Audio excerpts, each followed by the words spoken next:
والعاقبة للمتقين والجنة للمطيعين والنار للملحدين والصلاة والسلام على مولانا مولى الثقلين أبي القاسم محمد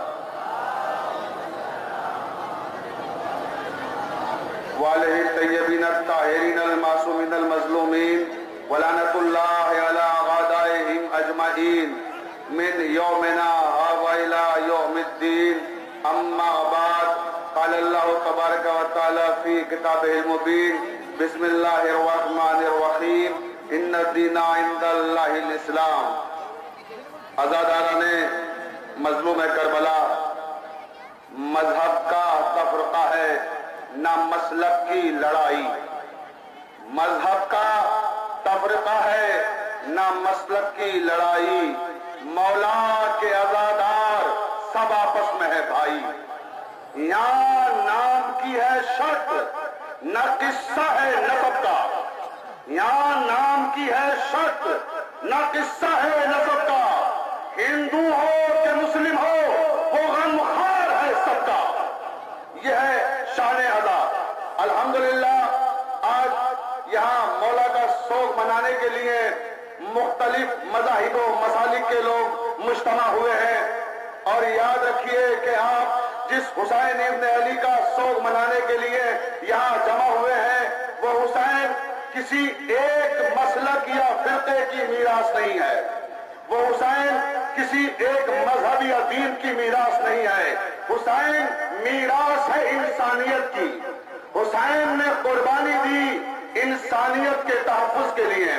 حسین کی قربانی عالمی قربانی ہے اور حسین کی زندگی اس بات کی گواہ ہے کہ حسین نے کبھی کسی مسلک اور مذہب میں تفریق نہیں پیدا کی. جب انسانیت کا مسئلہ درپیش ہوا تو ہمیشہ انسانیت کی آنکھوں سے بہنے والے آنسوؤں کو حسین نے اپنے ہاتھوں سے صاف کیا ہے. میں آپ کو ایک منظر یاد دلاؤں جس سے یہ ظاہر ہو کہ حسین کسی ایک مذہب کے لیے نہیں آئے تھے یا انہیں بھاگتا تھا. مسجد نبوی میں پیغمبر اسلام جلوہ افروز ہیں. پیغمبر اسلام کے پاس ایک غیر مذہب کا آدمی ہے جسے ہم راہب کے نام سے جانتے ہیں. راہب آتا ہے اور آنے کے بعد کہتا ہے کہ سرکار کیا میری قسمت میں اولاد ہے؟ میں بے اولاد ہوں, میں اولاد کی نعمت سے محروم ہوں, کیا مجھے اولاد مل سکتی ہے؟ پیغمبر اسلام نے آسمان کی طرف دیکھا. اب ہر آدمی جہاں جا کر میری آواز جا رہی ہے اور جسے میں دکھائی دے رہا ہوں وہ میری طرف دیکھے, اس لیے کہ یہ بات سننے سے زیادہ دیکھنے کی ہے. پیغمبر نے آسمان کی طرف دیکھا اور دیکھنے کے بعد کہا کہ تیری قسمت میں اولاد نہیں ہے,